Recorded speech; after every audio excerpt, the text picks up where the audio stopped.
Een Limburgse advocate krijgt een dochtertje van haar tot levenslang veroordeelde cliënt. Een paar weken geleden is de advocate bevallen van een dochtertje. De papa is een cliënt die ze verdedigde voor het Hof van Assise in Tongeren. Hij kreeg een levenslange celstraf voor het wurgen en het doden van een man met 10 messteken. Geboren uit een liefde die sterker is dan de afstand, staat er op het geboortekaartje.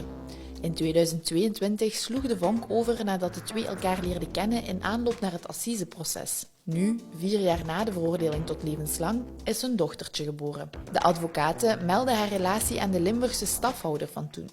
Dat is de persoon die onder andere de deontologische regels in de gaten houdt. Ze mocht haar liefde niet meer langer bijstaan in de rechtbank. Hij heeft ondertussen een andere advocaat en zij maakt nog altijd deel uit van Bali Limburg. Om de onafhankelijkheid te garanderen is het verboden om op te treden voor iemand met wie je een relatie hebt. Voor het overige behoort dit tot haar privé. Het is niet verboden om een relatie te hebben en een kind te krijgen van iemand die in hechtenis zit, zegt Jan Meerts, advocaat en bestuurder bij de Orde van Vlaamse Balies.